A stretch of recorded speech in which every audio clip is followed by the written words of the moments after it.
this for you. I'm just going to introduce you. Whoop, let me try that. And then you take it away. I'll just introduce you in a moment. Hello, everyone. It's so good to see you. I'm so happy that you are here. You know, if this were a talk on technology or engineering, it would be easier to introduce our guest speaker, who's a longtime professor at Otterbein and OSU and a PhD in international technology. But it's harder to introduce him in a forum like this because he's so humble that he doesn't like to share much about that.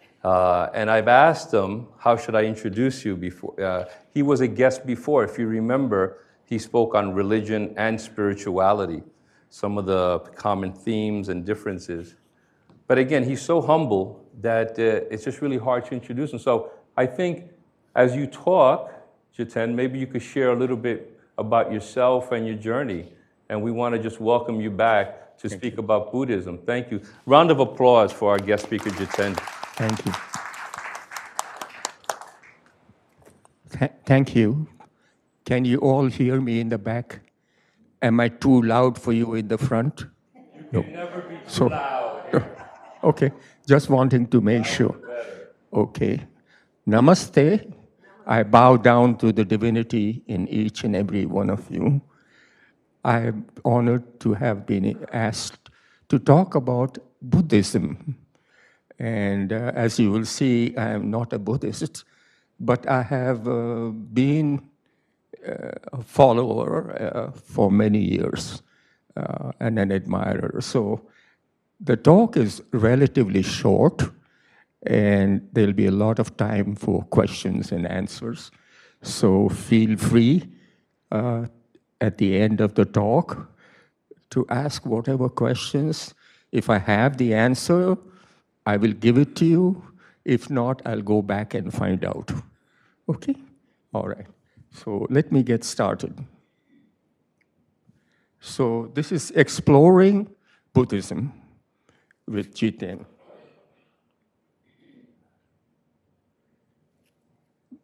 Buddha's lifetime, 563 BC to 483 BC, way before Christ, way before Islam. So it's an ancient tradition, and he lived for 80 years. And for 50 of those years, he traveled and taught Buddhism all over India. And he left a very profound impression on Asia, as you will see.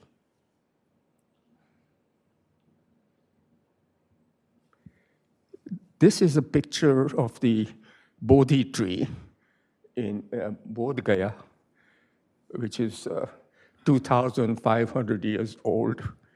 And this is where Buddha supposedly got enlightened.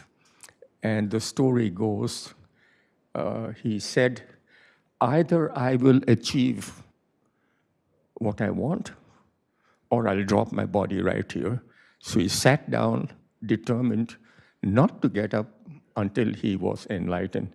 And that's a pretty strong statement. So he meditated for a long time, and he finally got up. And people said, who are you? He says, I'm Buddha. I'm awake. I know. The word Buddha can mean awake. It can also mean to know. So that's what he said.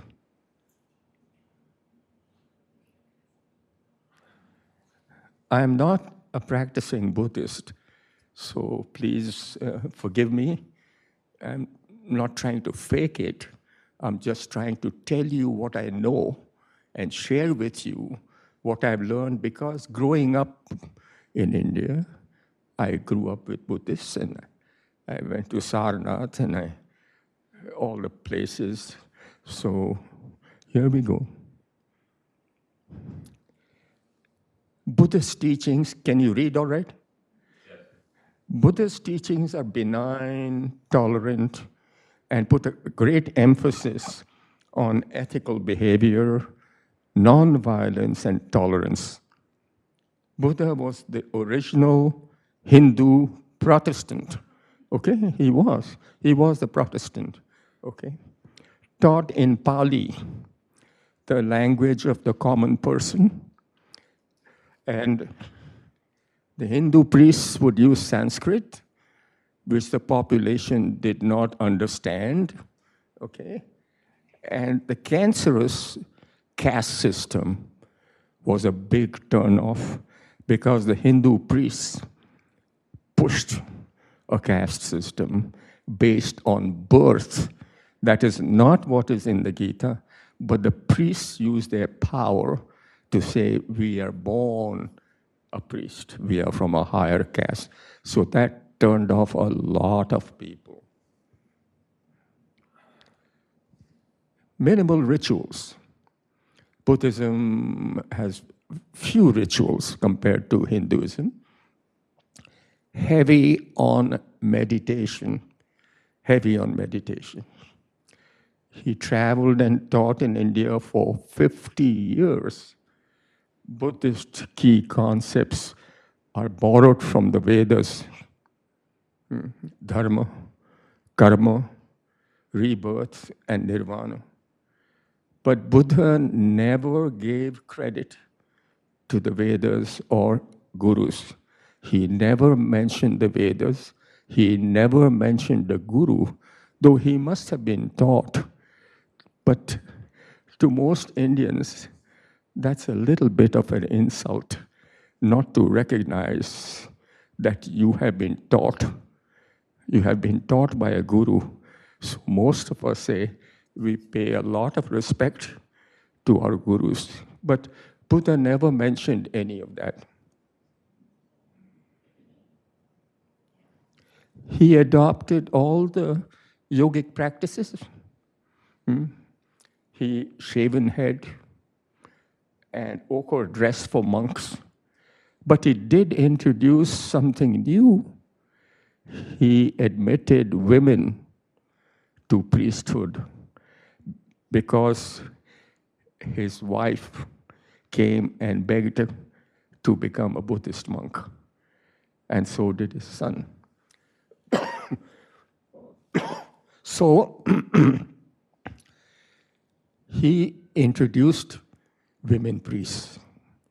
And so the monks wore orange, shaved their heads, and they adopted a lot of yogic practices, all the exercises and the pranayama and all that. So all that came into Buddhism. He adopted that. He did not turn that away.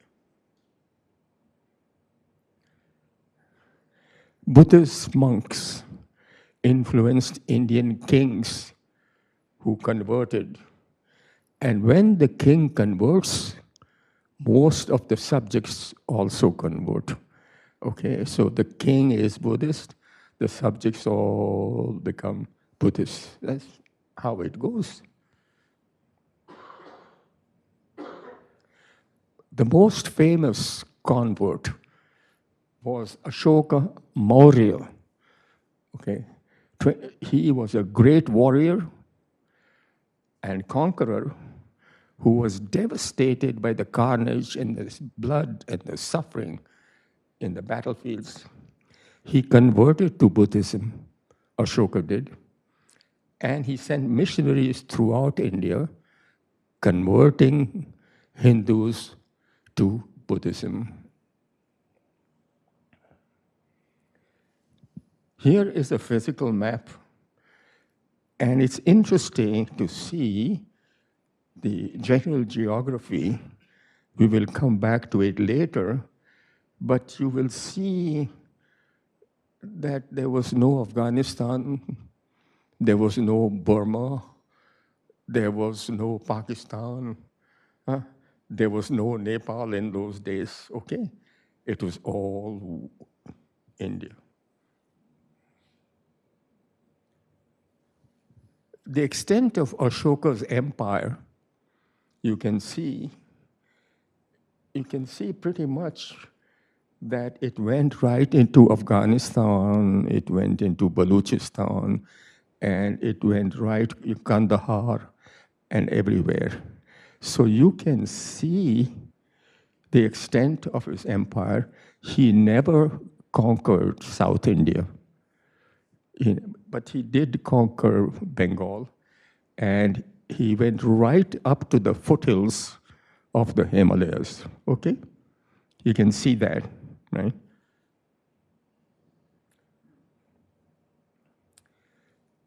The Ashoka Chakra or Dharma Chakra is now adorns the center of the Indian flag. And the inscription is Satyam Eva Jayate. Only the truth prevails, never the untruth. That's from the Isha Upanishad. Starts on them. Satyam Eva Jayate, na anritam. I want to show you something.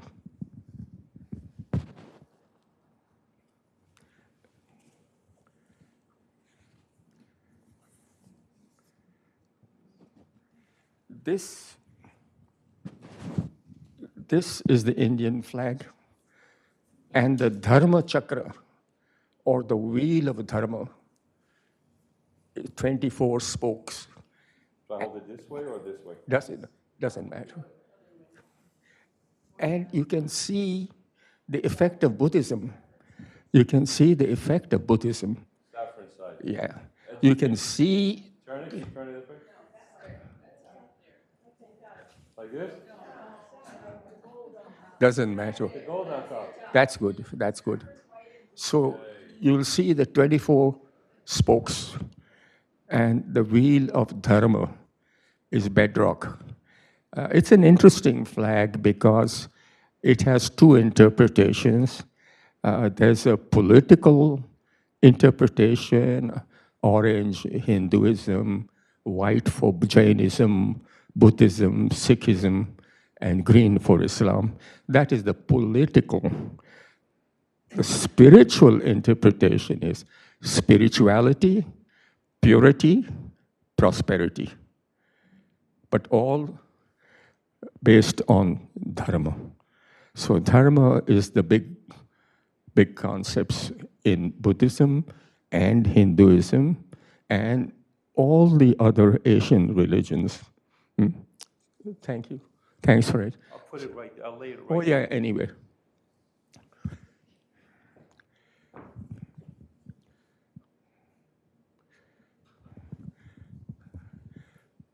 The victory pillars that Ashoka are still found all over India. His 4 lions has become the national image. It is on all currency notes and all passports. So here is some money, you can take a look at it and you will see the effect of the 4 lions at the bottom. 4 lions at the bottom. It's on all currencies. It is on all passports. It is on all official government documents. So Ashoka's 4 lions, are influenced India and now been integrated into Indian life. Buddhism spread all across Asia. Pardon.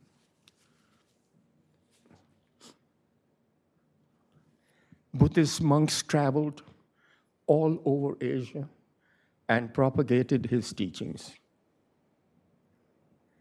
The philosophy was clear and simple. It coexisted with existing religious traditions. Buddhism acquired a local flavor and identity and blended easily and seamlessly into the whole culture. So it kind of blended right in. It coexisted, okay? So it's very different than any other religion that says, this is something new, give up what you have. It just came in and people absorbed it because it was consistent with their beliefs. There was no proselytizing. They didn't force you. They didn't threaten you. They just said, look, this is the way. This is the way. Tibetan, Nepalese, Chinese, Korean, Taiwanese, Japanese, Thai, Laotian, Vietnamese, and Cambodian Buddhism are recognizably distinct in their appearance. They're quite different to look at. But their core beliefs are the same. Chinese Buddhist monks developed martial arts, the most for self-preservation, and of course the most famous is the Shaolin Monastery, where the monks became martial art experts. If you watch Kung Fu movies, you will see all the Shaolin monks, because they were attacked. They were attacked because they were Buddhists, okay? Different. Let's look again at the map. And you will see, I can't point out with the pointer, but from India, you can go north to Nepal, Bhutan, Tibet, go into China that way, and then come along the Gulf Coast of China, and then you can go to North Korea, South Korea, and Japan. So one group of monks traveled that way. Nepal, Bhutan, Tibet, China, and go all the way through North Korea, South Korea, and to Japan. Another group went down through Burma, through the plains, and ended up ending up in Malaysia and Laos, Cambodia. So, there were one split went that way, the other split went this way of monks. Interestingly enough, Philippines never adopted Buddhism. We can speculate as to why, but anyhow, it went into Indonesia or into Thailand, of course. So, but Buddhism is essentially an Asian religion. It did not spread beyond Asia. But it adapted. Japanese Buddhism has elements of Shintoism. So if you know Japanese Shinto, you will see some of it in Japanese Buddhism, some Shinto thinking. So it absorbed it. Indian Buddhism has elements of the Vedas. It absorbed some of the teachings of the Vedas. So it is not completely pure by itself. It absorbed a little bit of the Vedas. Chinese Buddhism absorbed some Confucian thinking.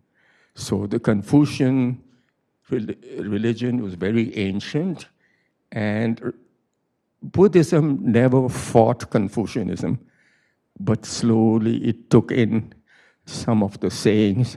So the Chinese Buddhists would often quote Confucian thinking in their thing.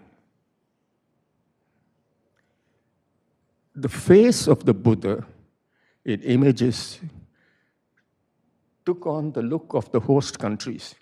So when the Buddha's image was being shown, its face would change in the portraits. The curls on the head of the Buddha. You see, when Buddha, you will see all these curls. Okay, all right. And this is from the 1,000-petal lotus, the Hasrara chakra, which shows a saintly person. So a saintly person in the yogic tradition has all that. So this is why the Buddha is always shown with these curls, okay, on his head. It shows that he's a very saintly person. He has acquired a lot of spiritual power. Communist China has been unsuccessfully trying to get rid of Buddhism. They attacked Tibet. They drove out the Dalai Lama, who is now still in India. So they're trying to eradicate Buddhism in China, but they're not totally successful.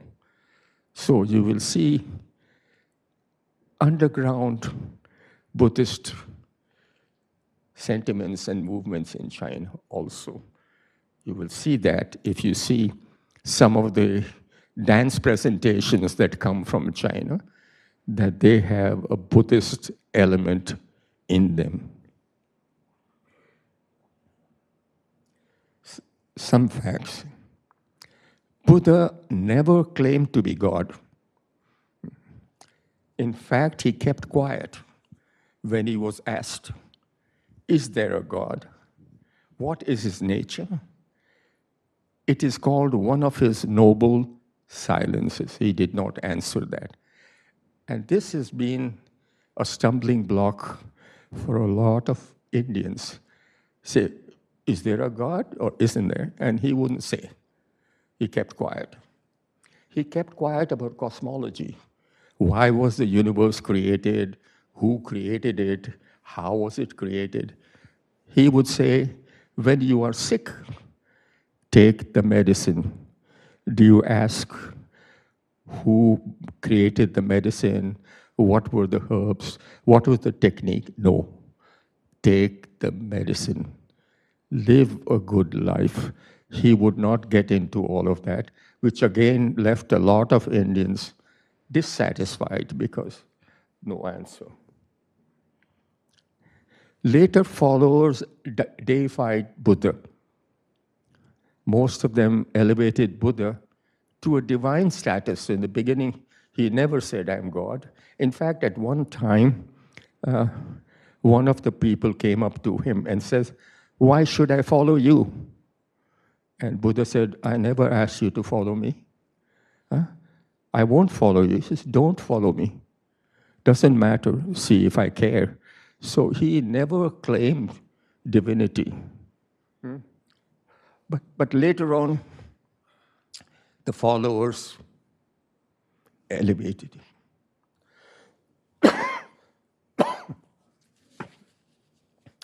Buddha's teachings were codified by monks in two formats. In prose collections called pitakas or baskets, okay? And in Sanskrit sutra formats. Sutras are compact, universal statements that are enduring and beneficial. So there are Buddhist sutras, and the monks recite it and meditate on it, okay? So sutras are very compact. Prayer wheels are inscribed with the words, Om Mani Padme Hum. The jewel is in the lotus. So here is a prayer wheel. The writing is not Sanskrit. It's Tibetan. So anyway, they go like this, Om Mani Padme Hum, Om Mani Padme Hum, Om Mani Padme Hum, Om Mani Padme. So they keep prayers. Don't worry, I'll get the bead later on.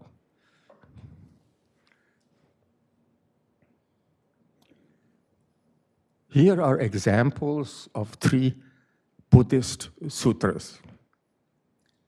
When the world-honored one became enlightened, he reflected thus: to be free from passions and personal desires and to be calm, this is the most excellent way. Be calm, be collected, and don't get excited by your desires. He was absorbed in great meditation and he subdued all negativity and taught the Four Noble Truths. Life is suffering. Ignorance is the cause of suffering. We say that in Vedanta also. The cessation of sufferance is the goal of life as it transcends pain and pleasure. The way to cessation of suffering is the Noble Eightfold Path: right understanding, right thought, right speech, right action, right livelihood, right effort, right mindfulness, and right concentration. So these are his eightfold paths. Buddha's middle way is the way of moderation.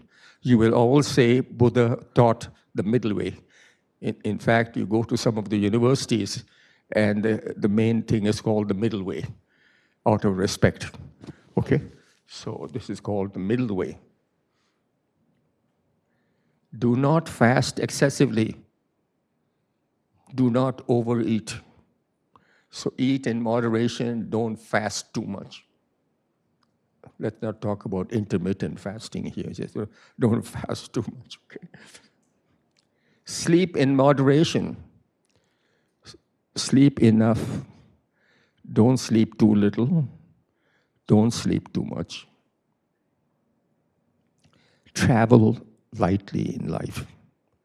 Do not accumulate too much. 75 pairs of shoes, 13 suits, 16 cars. Don't do that, okay? Just don't do that. Do not insult and do not accept insult. There's a story about Buddha was going and he was begging for food.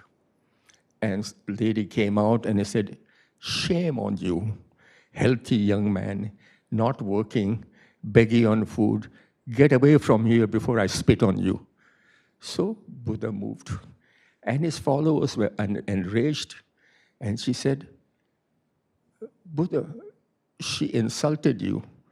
And Buddha said, "No, I did not give her permission to insult me." So he says, "I didn't give her permission. So she can't insult me without my permission." So he walked on. So do not insult and do not accept insult because someone says to you, someone tries to shame you. Don't accept it. Be compassionate to all living creatures, not humans, all living creatures, animals, birds, fishes, compassion. This is one of the big things of Buddha, compassion. That's why they call him the compassionate Buddha. Buddha's teachings still guide Asian societies today. Some names for Buddha in India: Siddhartha, Gautama; in Japan, Sakyamuni; in China, Amitabh. They call him Amitabh. If you see some Chinese movies, the monks will say, "Oh, Amitabh," one hand. They do it one hand. We don't do it with one hand. The Chinese, Amitabh, may Amitabh bless you. Thank you for inviting me and participating. I have omitted popular stories about Buddha's life. If you like, I can briefly recall a few of them, and I'm happy to take whatever questions you may have. It's been a very, very short presentation, but I thought this might get the start.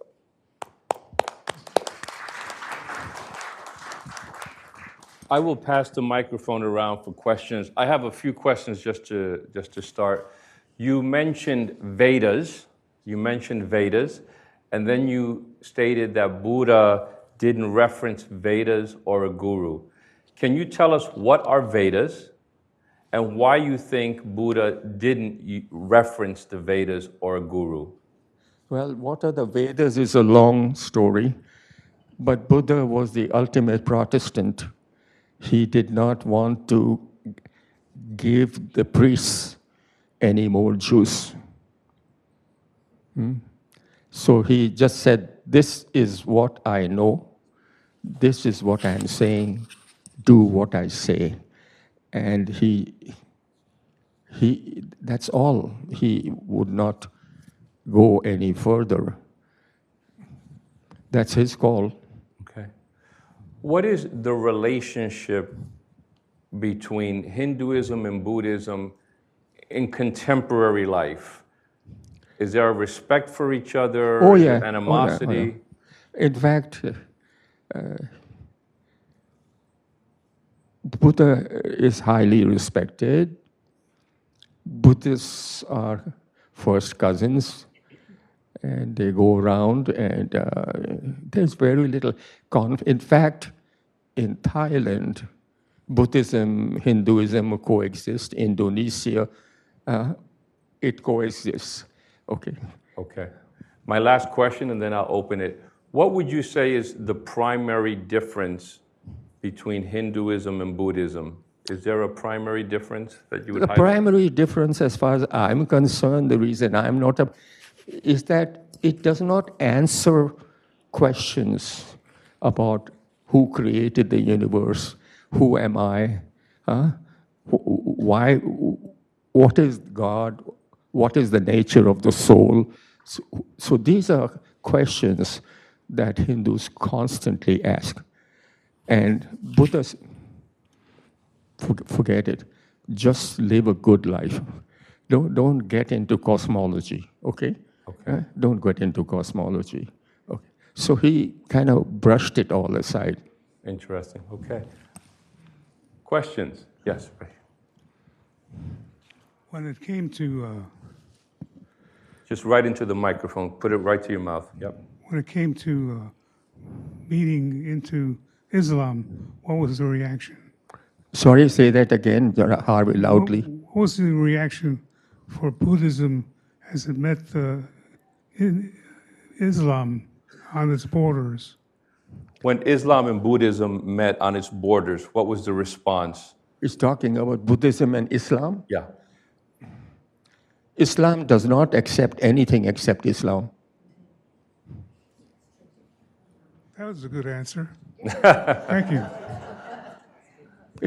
Thank you. Questions? Yes. Are there any Buddhist temples or churches around? Are there any Buddhist temples, Hindu temples in this area? Are there any Buddhist temples? In this area? Yeah, there are. Yeah. Yeah. There are. Rohini might know some. Yes, there are. I know there is one on East Broad Street. It's a Buddhist temple. There's one on East Broad Street. It's a Buddhist temple.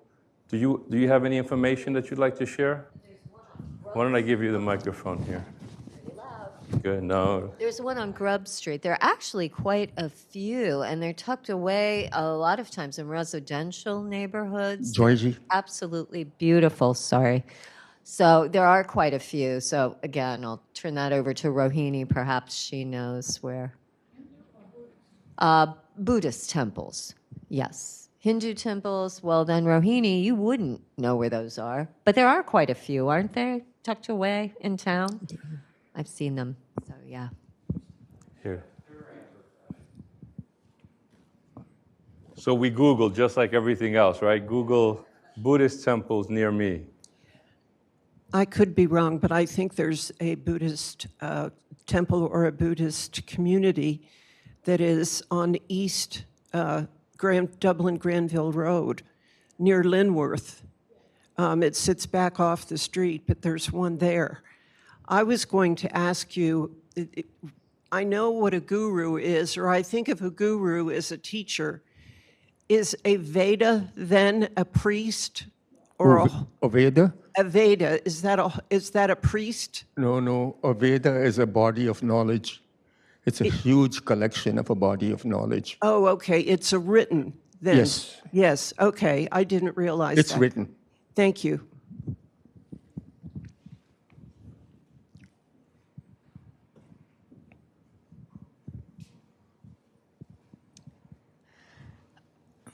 I'm curious about two things. First of all, a key concept in Buddhism, as I understand it, is interdependent origination, or the idea that everything arises from multiple causes and conditions. So, for example, a tree can only arise from the conditions of the soil, water, sunlight, temperature, everything that leads to a seed germinating and extending both upwards and downwards. So I'm curious if that's part of your understanding of Buddhism as well.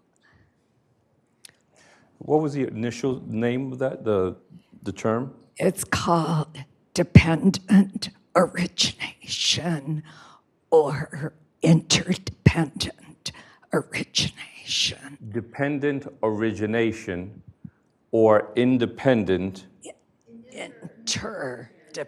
Interdependent. Are you familiar with those concepts? What is the question? She wants to know if you have any comments or thoughts about, what's the first term? I want to say it properly. Interdependent origination. Interdependent origination. In Buddhism, Its Yes. connection to Hinduism. Does Hinduism have that concept? Buddha never talked about origination at all. Yeah, this is different. This is not. Okay. Okay. Then my second question is about Atman and Anatman. My understanding. Okay, you're going to have to help. Fred, I can't All right. follow. Okay, why don't you tell me and I'll just repeat what you say. Okay, so But repeat it, say it slowly so I can understand, yeah. maybe I'll just stop there. You want to stop? Okay. Thank you. She'll speak afterwards. Yes. Yeah, okay. I didn't follow. I'm sorry. So just explain that condition that interrupts my speech. She has a vocal condition that interrupts her speech. Yeah. So she'll speak with you afterwards. That's fine. That's fine. Thank you. So yes. I'm curious, you said that Buddhists think, or how does that get carried forward from 263 BC till now? Are there new additions being added by living people since those ancient times who are saying what Buddhism means? Would you repeat the question again, nice and loud? Close to your mouth, I'm sorry. I guess I'm asking, is there any revelation that's come since the original Buddha laid down the thoughts about what Buddhism was? That's a good question. Has there been any revision to it or additions to the original Buddha's ideas? Are there any new revelations since Buddha laid down the original teachings? Did Buddha make any new revelations? Or have there been any further revelations No. since the original teachings? No. Okay. He didn't make any new revelations, and his followers didn't either. Okay, that's interesting. Okay. Thank you. Yeah.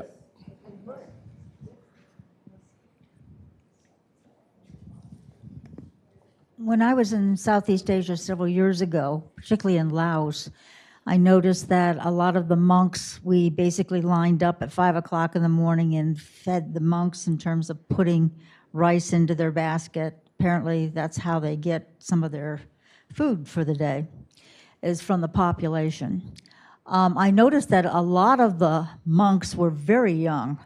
We're very what? Very young. Oh, yeah. Like 8, 9, 10 years old, number one. And number two, our tour guide said that when his father was passing away, he actually became a Buddhist monk for a short period of time and then became not a monk. In other words, it's like you could go in and out of the priesthood as being a monk. Could you comment on that? Do you know I don't about understand what you say.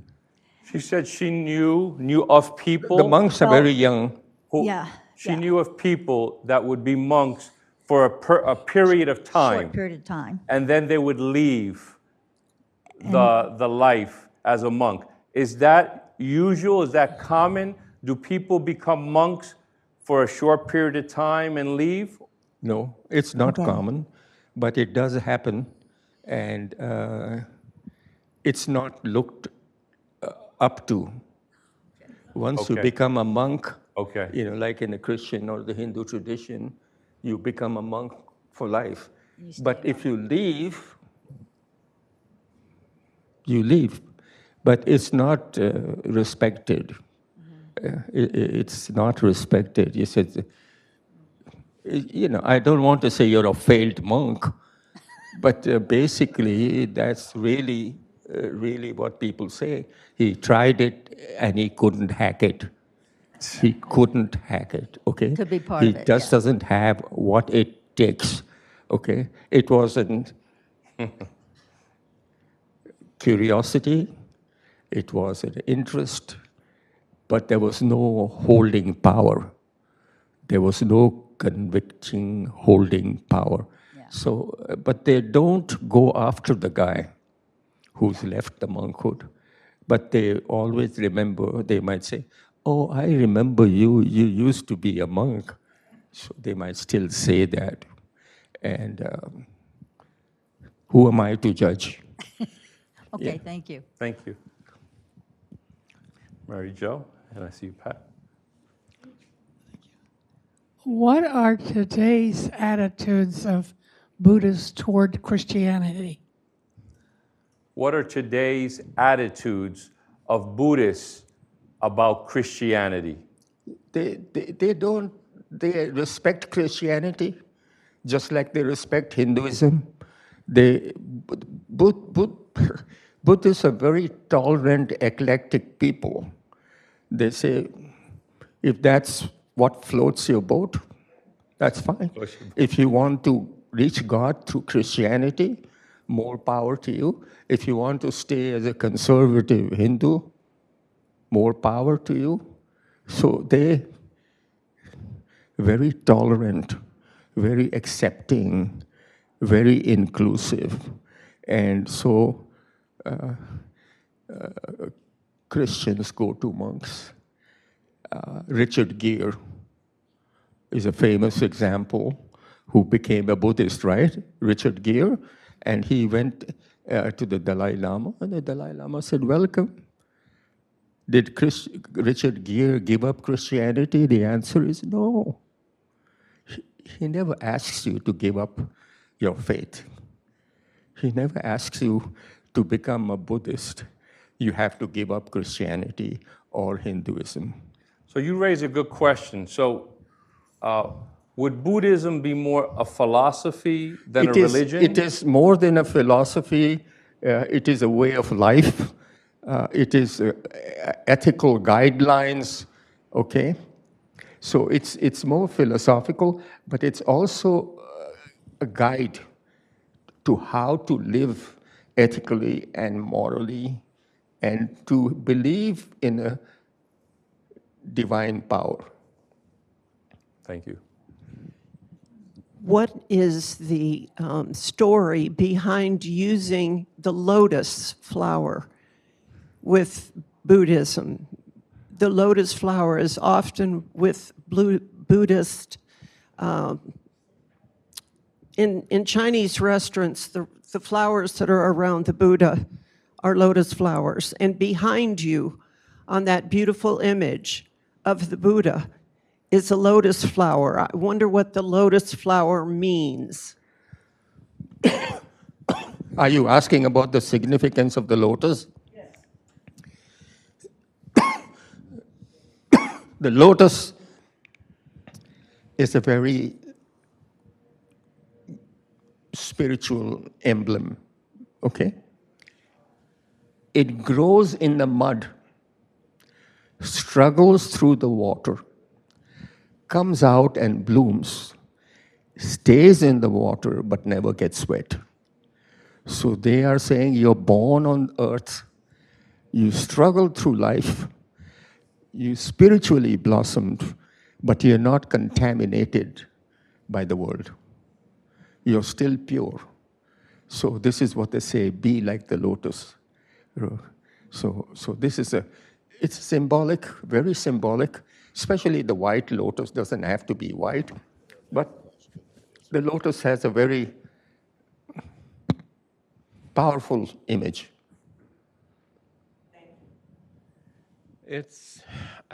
Buddhism is a growing religion in the United States, whether you know it or not. Unitarian Church on Saturdays and Tuesdays have Zen Buddhism class or worship.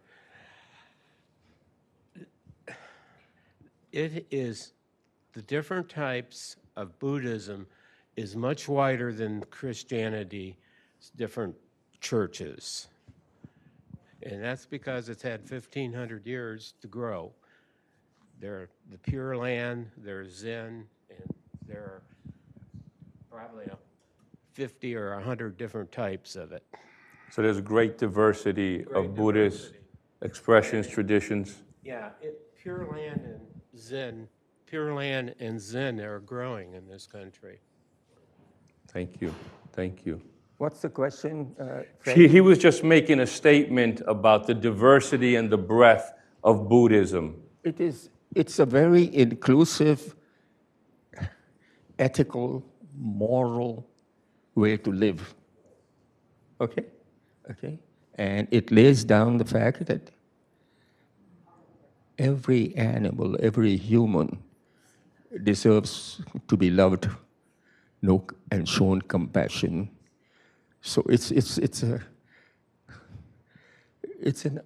that's how it is. That's why a lot of people are attracted to Buddhism. Thank you. So I have a... Closer to your mouth, please. I have a question about reincarnation. Reincarnation, yeah. Would you say something about the whole Buddhist concept of multiple lifetimes and how karma works? Well, you see, if you accept dharma, you will accept karma. If you accept karma, you will accept rebirth. And so Buddhism accepts rebirth. And in fact, once he was asked, he says, how do you know these things? He says, I've learned over my past 100 lives, but you haven't. You don't know. So this is not my first life. I've lived hundreds of past lives. And so I understand what it's like to be eaten. I understand what it's like to be an animal. So yes, Buddha accepted rebirth. He did. He didn't force it, though. One of the enlightenments is that you are compassionate. One of the 8 enlightenments that you are to follow as a guide is to be compassionate to all life. Now, how does that affect you if you are a vegetarian? You would not eat an animal. Is that part of the Buddhist religion? Is the idea of vegetarianism part of the Buddhist religion? Is that what you're asking? Is vegetarianism There part are of the... vegetarian Buddhists. There are non-vegetarian Buddhists. Okay? And Buddhists tend to be vegetarian, and the Buddhist priests tend to be vegetarians. Okay? because of their respect for animal life. But Buddhism doesn't say you have to be a vegetarian. In fact, there is some evidence that Buddha ate meat.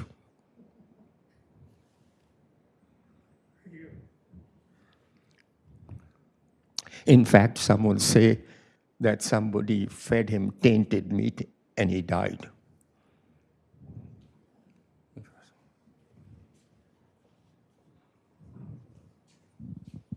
You said you had some stories you could tell. At the end of the presentation, you said you had short stories that you could tell about Buddha. You said you had some stories you could tell? There are some very interesting stories. Can you share one or two? I'll tell one of two interesting stories. Buddha was a boy, and he was in his garden, and a hunter shot an arrow. Closer to your mouth, Jiten. Buddha was a boy, and a hunter shot an arrow at a bird that fell at his feet. He picked up the bird, took out the arrow, and started to heal the bird. The hunter complained that the bird belonged to him because he shot it. So Buddha said, no, it belongs to me because I picked it up. So they petitioned the king, who was Buddha's father. And the king says, well, what do you say? He says, who has more right to the bird? The person who's trying to kill it or the person who's trying to save it? And he would not give back the bird. And he nursed the bird. Okay? So, his compassion and his thinking was very, very unique, So that's one story about him.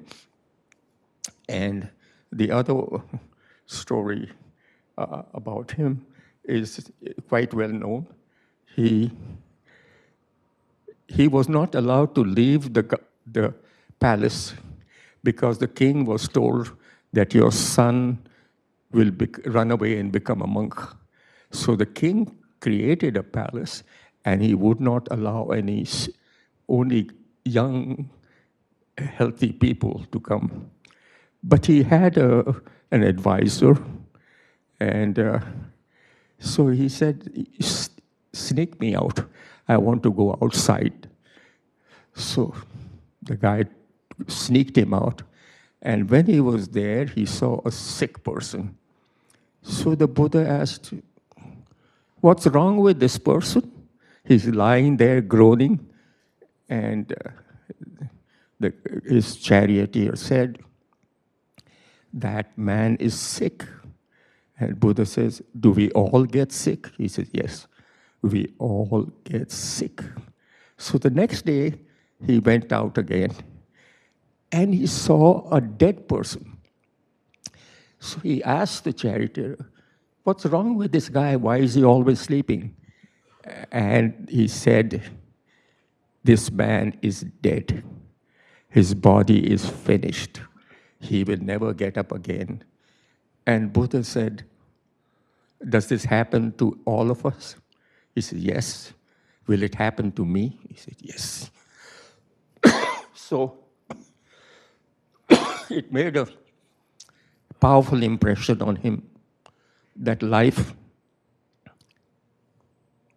will bring sickness and death. So these are some of the incidents in his life which influenced the Buddha. He was very gentle and spiritually evolved. Jiten, we want to thank you for your time today. We're just so grateful for everything you shared. Another round of applause for our guests. Happy to see you all. Happy to see you all. Glad you could come. And I can answer questions one-on-one, privately. I'll have Jiten. I'm going to escort Jiten. We'll be in the back there, and you can just feel free to greet him. Thank you for coming today, everyone. Thank you. Thank you. Excellent. Good job. Thank you very much.